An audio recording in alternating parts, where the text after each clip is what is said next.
Marriage bureau चलाने वाले एक रैकेट का पुलिस द्वारा पर्दाफाश किया गया है और एक ठग दुल्हन को गिरफ्तार किया गया है, जिसने पहले 3 शादियां कर लोगों को ठगा और अब चौथी शादी कर वह अपने दूल्हे को ठगने ही जा रही थी कि पुलिस ने उसे गिरफ्तार कर लिया है। मामला रेवाड़ी से सामने आया है, जहां एक ठग दुल्हन को गिरफ्तार किया गया है जो पहले शादी किया करती है और उसके बाद उस दूल्हे को ठग कर वहां से फरार हो जाती है। शादी के बाद मायके गई दुल्हन ने शादी में चढ़ाए आभूषणों को बेच दिया। नकली आभूषण लेकर जब वह वापस ससुराल पहुंची तो ससुराल वालों को शक हुआ, जिसके बाद जब गहनों की जांच करवाई गई तो वह नकली निकले। पुलिस ने दुल्हन के साथ दुल्हन के नकली परिवार के सदस्यों को भी गिरफ्तार कर मुकदमा दर्ज कर लिया है। तस्वीरों में आप सजी धजी जिस दुल्हन को देख रहे हैं, ये दुल्हन पंजाब के लुधियाना की रहने वाली है, जिसका नाम हरप्रीत है। हरप्रीत शादी कर लोगों को ठगने का काम करती है। इससे पहले ये 3 अन्य लोगों के साथ शादी कर चुकी है और उन्हें ठग भी चुकी है। इस ठगी में सिर्फ ना हरप्रीत ही शामिल है, बल्कि उसके साथ किराए का पूरा परिवार शामिल है, जिसमें भाई भाभी माता पिता सब होते हैं, लेकिन सब के सब नकली होते हैं। सब पैसे के लिए अपना अपना किरदार निभाते हैं और ठगी का काम को अंजाम देकर मौके से फरार हो जाते हैं। रेवाड़ी के रहने वाले शंकर मखीजा की शादी पंजाब की लुधियाना की रहने वाली हरप्रीत के साथ 9 अगस्त को गोहाना के एक गुरुद्वारे में हुई थी। लड़का पक्ष की तरफ से दुल्हन को दिए गए गिफ्ट में आभूषण कुछ दिनों बाद लड़के की मां को नकली नजर आने लगे। तब जाकर उन्होंने ज्वेलर्स को दिखाया तो वह पीतल के पाए गए। इस बात से लड़का पक्ष को फर्जी दुल्हन पर शक हुआ और पुलिस में अपने परिवार की सुरक्षा के लिए उन्होंने शिकायत दी। पुलिस ने जब इस मामले पे गहनता से जांच की तो फर्जी मैरिज ब्यूरो चलाने वाले एक रैकेट का पर्दाफाश हुआ। आइए सुनवाते हैं आपको क्या कुछ कहना है परिजनों का और पुलिस अधिकारियों का। तो मैं तो यही सोच रही थी बहू आएगी घर में तो मुझे भी थोड़ा सा वो हो जाएगा, लेकिन वो तो ऐसी फराट क्या बोलते हैं वो निकली, लूट के भी ले गई। और यहाँ से तो अच्छा भला हमारे साथ मिल के ऐसे रह रही थी कि जैसे कुछ महसूस भी नहीं है। मिलजुल कर बच्चों से भी प्यार करती थी, खाना बनाती थी, लेकिन हमारे को कुछ वो नहीं हुआ। लेकिन वो माँ की बीमारी का बहाना करके 2 बार चली गई यहाँ से, फिर आई 10 दिन लगा के, तो जो सोना वोना था वो सारा वो करके आई। आते ही मैंने कहा, मैं कि बेटा ये अंगूठी मेरे को ना थोड़े सा वो हो रही है, तो मेरे को बोली नहीं मम्मी मैं एल्बम में दिखा दूँ आपको, यही वाली है। फिर मैंने सोचा कोई बात नहीं, फिर दूसरे दिन ये डाल के खड़ी हुई। मैंने कहा बेटा मेरे को अंगूठी लग रही है, तो चुप हो गई। फिर मैं बोली कानों के डाले, कहते हैं कानों में ना मेरे ना वो दुख रहे थे, मैंने तेल हल्दी लगाया, तो मैं चुप हो गई। ये तो बाद में पता चला कि ये तो नकली है। जब हमने टेस्ट करवाया सुनारे से तो वो नकली निकले गहने। फिर ये हमारे लड़के ने ना 500 रुपये का नोट रखा पलंग पे, तो बोला घंटे बाद पता नहीं 500 वाला नोट नहीं है। कहती है इधर उधर देख लिया, कह रही है चूहे ले गए होंगे। वो बोला कितने दिन से हम सो रहे हैं, कोई चूहा नहीं था, आज कैसे चूहा आ गया। फिर बेचारा चुप हो गया। तो इसका मतलब ये तो हमारे से यही काम करती रही लूटने के लिए। इतने में तो अपना कर गई है जो काम। तो शक कैसे हुआ? शक क्या हुआ, यही पहले अंगूठी का शक हुआ रहा। मान लो ये तो इसका नाम एकता था, तो इसने हरप्रीत लिखवा रखा था। पहले 2 दिन शादी के हुए थे तो इसका फ़ोन आता था लड़के के फ़ोन पे। उसमें लड़के को पता चला कि वो एक दिन फ़ोन आया था, एकता बोल रहे थे। जब इसने सोचा कि एकता कौन है, जब इसने कोई नंबर निकलवाई, जब ये पता चला कि ये जो भी भाई भाभी बने हुए हैं ये सारे ही नकली हैं, 2-2 हज़ार के बिके हुए हैं। अब उनके रोज़ फ़ोन आ रहे हैं कि हमारा कोई कसूर नहीं था, हम गरीब आदमी हैं, तो हम तो 2-2 हज़ार में बिक गए, अब हमारे को भाई माफ़ कर दो। ये हम उनको यही कह रहे थे कि गोहाने में शादी की है ना, आप उसी गुरुद्वारे में आ जाओ, रजामंदी कर लेंगे। अब उनको किसी न किसी बहाने से बुलवाना तो है, तो उनको हम इस बहाने से बुलवा रहे हैं। डलवाया जैसे सारा खर्चा आपने किया शादी? बिल्कुल सारा खर्चा किया। और जो 4-4 हज़ार वाले सूट थे, 3 हज़ार वाले, वो तो वहीं रखा ही है। जो भाई भाभी थे तो आई ना, मैं कह रही थी टैची भर के ले गई है, ये टैची बिल्कुल ही वही ऐसी हल्की सी है। जो हल्के सूट थे वो तो घर ले आई, जो बढ़िया वाले कहती हाँ मैंने ना भाभी की अलमारी में प्रेस करके रखे थे, वो वहीं मेरे छूट गई। मैंने कहा कोई बात नहीं, छूट गए थे। लेकिन जब ये सोने की बात आई तो उसमें हमारे को अभी शिकायत दी आपने, पुलिस ने गिरफ्तार भी कर लिया उन्हें। हाँ, अब तो उनको फिर हमारे को ये शनिवार शाम को जैसे रात को पता चला, फिर हमने इतवार को कागज़ बनवाने शुरू कर दिए। तो इसके साथ हम ऐसे रहे कि बिल्कुल इसको शक ना होए कि भाई मेरा कुछ ये कर रहे हैं कि नहीं। हमने सारी अंदर तैयारी कराई, जो करवाने थे उनके आधार कार्ड लिए, नंबर निकलवाते रहे, करते रहे। वो भी आधार कार्ड भी इनके नकली वाले बने हुए थे। जो भाभी है उसका नाम इन्हें सोनिया बताया, और अब पता लगा पता नेहा नाम है उसका। मतलब हर चीज़ में इन्होंने घोटाला करा। और जब हम इनको लेने गए वहाँ लुधियाना, जब फेरा डालने गई थी तो लेने गए, तो जब वो मकान भी इन्होंने घंटे 2 के लिए भाई ऐसे ही लिया था।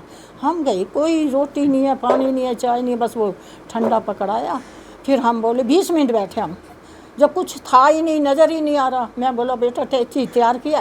कहती हाँ। इसका भाई बोला ये तो कल से कह रही है मैं जाऊँगी, अपने घर जाऊँगी, मेरा तो वही घर है, मेरा वही घर। तो अभी आपके अरमानों को तो ठेस पहुंची है, क्या कहेंगे ऐसे लोगों पर, क्या कार्रवाई होनी चाहिए? अब क्या करूँ बताओ। किस तरह के अरमान थे आपके? अरमान तो अब माँ बाप के तो अरमान पता नहीं कितने कितने होते हैं। अब जैसे बहू आपके घर में आई, जैसे फेरे लेके, तो कितनी खुशी थी आपको? खुशी थी, लेकिन ना अंदर से मेरे को महसूस हो रहा था भाई पता नहीं क्या है क्या नहीं। हाँ, लेकिन हमने तो फिर भी सोचा कि घर की बहू है भाई, अपना ठीक है, मिलजुल के भी रह रही थी, कोई ऐसी नहीं है। लेकिन अंदर से उसके मन में क्या था वो तो भगवान ने। एक पल कैसे लगा? तो खुशी तो होती है, सब किसी को खुशी होती है उस टाइम। भाई बहू आई है, 1 से 2 हो गई तो और क्या चाहिए हमारे पास, क्यों नहीं होगी। आप ये आपको ये पता चला फ्रॉड है, फिर तो क्या, फिर तो अब क्या करते, पहले ये बताओ। अंदर से रो रहे हैं, बाहर से फिर भी कर रहे हैं, क्या करो। मतलब मैं बहुत घर के बहुत अच्छी तरह मतलब करीब हूँ उनके, और बहुत सब कुछ जानता हूँ। शादी के टाइम में भी मैं गया हुआ था वहाँ पे, तो उसके बारे में मतलब जब इनका रहन सहन देखा, इनका माहौल देखा, तो हमें तो मतलब ऐसा लगा कि बहुत अच्छी बात है, खुशी की बात है। एक भाई की शादी पहले हो रही थी, दूसरे की अब दोबारा हो रही, दूसरे की हो रही है, दूसरे की बराबर हो जाएगी। अपने से माँ बापों को भाई ऐसा है, हर माँ बाप यही चाहता है कि भाई मेरे दोनों बेटे शादी हो जाए, अपने खुशी से आराम से प्यार मोहब्बत से रहें, फ़र्ज़ पूरा हो जाए। लेकिन इस दरमियान में ऐसा नहीं हुआ। यहाँ आने के बाद में ऐसा मतलब खुशी तो घर में एक दिन आई थी, उसके बाद में 2-3 दिन के बाद में ऐसा माध्यम सा छाया हुआ है घर के अंदर कि आंसू मतलब निकल रहे हैं और बाहर दिखा नहीं रहे, क्योंकि अंदर ही अंदर इतना महसूस कर रहे हैं कि बस जिसकी कोई हद नहीं।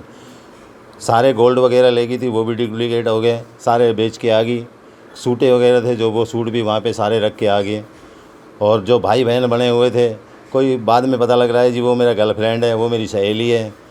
जो सारे जितने भी स्टाफ इनके चुंगल में ऐसे फंसा लिया हमारे को कि जिसकी कोई हद नहीं है जी। इतना बुरा हाल कर दिया हमारा घर के अंदर कि आदमी ना मरे और ना जिए।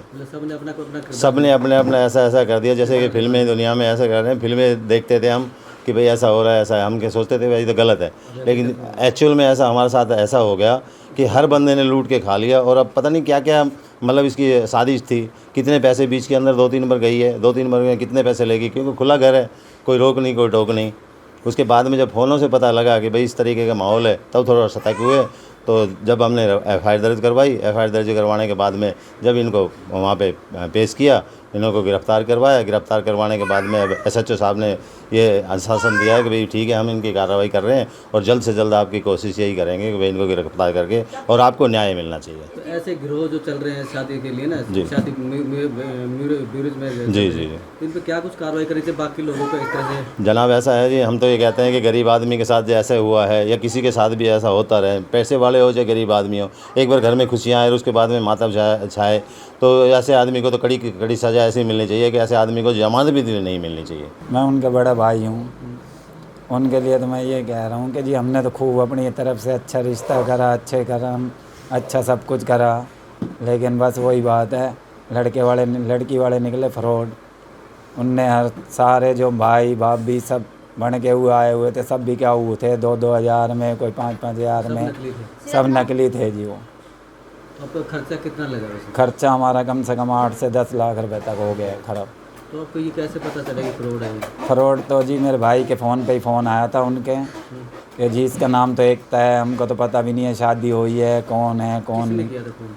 उनकी बहन नहीं, जो लड़की हरप्रीत बन के आई थी, शादी करके आई थी, अच्छा, उसकी बहन ने। उसकी बहन ने फ़ोन किया? हाँ जी। तब जाके पता चला? जब पता चला, जब हमको थोड़ा शक होया तो हमने उनसे पूछा तो उसने बताया कि जी हाँ मेरी पहले भी शादी हुई है, मेरा लड़का भी है। फिर भी हमने कहा कोई बात नहीं की। कितनी जगह उन्होंने पहले शादी की थी? पहले जी 3 जगह बता रहे हैं अब तो। चौथी जगह यहाँ हुई? हाँ, तो अभी शिकायत दिया उनको? अब हमने शिकायत दी थी, केस भी करा है, रिपोर्ट दी। क्या कार्रवाई हुई अभी तक? हाँ जी, क्या कार्रवाई हुई अभी तक? कार्रवाई तो जी अभी कल उनको कोर्ट में ले गए हैं, कितने लोगों को गिरफ्तार पकड़ा, कर। किया? आज उनको बता रहे हैं जी पानीपत में से 2 को करा है। और लड़की को पहले करते हैं? लड़की को तो पहले ही 2 दिन हो गए कर रखा है उन्होंने। क्या कुछ मांग करेंगे ऐसे लोगों की दूसरे से ठगी ना कर सके इस तरह की? जी हमने इसीलिए ही तो केस किया है कि जी आगे किसी के साथ ऐसा ना हो। ये 5/9/22 को शंकर मखीजा निवासी मौला बंजारवाड़ा, इसने एक शिकायत हमें दी कि 9 अगस्त को उसकी शादी हुई, जिसकी वाइफ का नाम उसका हनीप्रीत बताया गया। वो जो शादी के बाद में जब वो अपने मायके गई लुधियाना, पंजाब, बेसिकली पंजाब की निवासी है, जब वो वहाँ गई तो वापसी जब आई तो उसके जो गहने, जो ऑर्नामेंट्स थे, वो उसकी कंप्लेनेंट की माँ को डाउट हुआ कि ये गहने हैं, ये नकली हैं या फैब्रिकेटेड है, चेंज किए हुए हैं। तो जब उन्होंने डाउट हुआ, डाउट पे उन्होंने पूछताछ की उससे, तो लड़की ने बताया कि वो उसका नाम हनीप्रीत ना हो के एकता है, वो पहले से शादीशुदा है। और लुधियाना में जो मनी एक पंजाबी है, सरदार है, जो एक मैरिज ब्यूरो का ऑफिस चलाता है, उसने ये शादी करवाई थी। और उनका कहने का ये था कि भाई शादी के 3 या 4 दिन बाद में जो शादी में जो गहने या जो पैसे जो भी दिए गए हैं वो वहाँ से इकट्ठा करो, उसके बाद वापसी आ जाओ। तो इस शिकायत के बेस पे हमने ये दिनांक 6/9/22 को मुकदमा लॉन्च किया। मुकदमा लॉन्च करने के बाद में केस का अनुसंधान है एएसआई सुमलता इंचार्ज चौकी कानूड़ गेट ने किया। उसके बाद में जो एक्यूज़ हनीप्रीत एलियास एकता है, इसको हमने अरेस्ट किया। अरेस्ट करने के बाद में सामने आया कि पूरा ये नेक्सस है, स्कैंडल है, जो इस तरह की शादी करवा के लोगों को अपनी जालसाजी में, ठगी में फंसाते हैं और उनसे पैसा, जेवरात ठगने का काम करते हैं। पहले भी इस तरीके से 2-3 जगह वारदात को अंजाम दे चुकी है लड़की। बेसिक प्राथमिक पूछताछ में जो है लड़की, इसने बताया कि ये पहले 4-5 महीने से इस स्कैंडल में काम कर रही है। अब ये जो शादी में जो रिश्तेदार बनते हैं वो भी कोई रिश्ते में जेन्युइन नहीं होते हैं, ये सब बने बनाए होते हैं। कोई मामा हो गया, कोई चाचा ताई हो गया, कुछ भाई भाभी हो गया, तो उसके अकॉर्डिंग इस तरह का ये एक रोल मिलता है, उसके अनुसार ये प्ले करते हैं। वो शादी जो फंक्शन है उसको ऑर्गेनाइज फंक्शन को अटेंड करते हैं और उसके अनुसार ये ठगी का काम करते हैं।